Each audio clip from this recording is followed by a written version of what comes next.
Good morning, team. We're going to finish this week's discussion about getting things done by talking about actually getting control of our life. And by getting control of our life, what I'm going to share with you today are the 5 steps to master your workflow. As we discuss each of these steps, remember these things are applicable to our work life, to our personal life, to our big projects, or even to our small projects.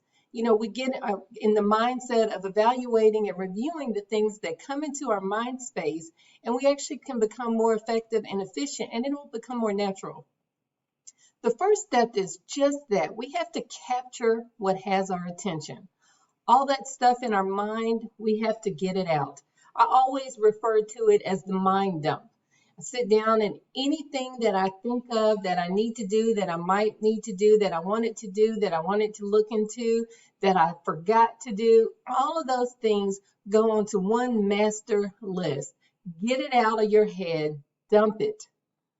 The second step is clarify what each item means and what you have to do about it. Again, sometimes those things that are in our heads are just thoughts or ideas or maybes. They're not anything that we have to act on right now. But once we get it all out, we have to clarify what our next steps are with them. And remember, we talked about categorizing all these things as actionable or not actionable. Remember, if it's actionable, we're going to do it. If it takes us less than 2 minutes, we're going to delegate it, or we're going to defer it. Those defers become our action plans, our projects that have a longer term.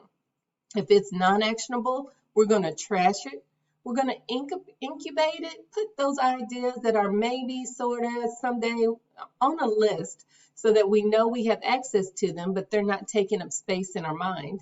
And lastly, we're going to reference them. Some things like the best lunch menus just need to be stored somewhere outside of your head in a nice system. The third is just that. We're going to organize the results. Once we've identified what each of them are, we're going to put our systems into place on where our actionable items go and how we're going to remind ourselves of that. You guys continue to use some of the resources in the Getting It Done book.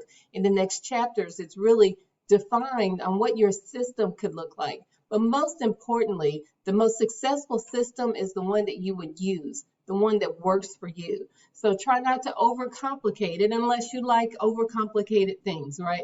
Try to find the one that simplifies it, makes it most simple for you, but you also get it done. And then fourth, we're going to reflect.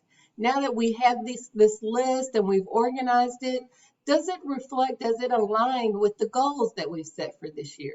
Does it align with our ultimate vision for where we want to be in 3 years, 5 years?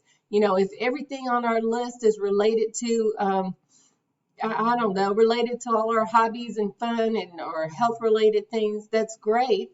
But does that align with your goal to sell 5 million in real estate this year? You got to make sure that you have enough on there that fits where you want to go. And lastly, it's time to engage. Your fifth step is it's time to move to action. Once you've organized, identified these things, you can't get anywhere until you do them. So you guys get out there, you do it, you engage, you be great, and I'll talk to you again soon.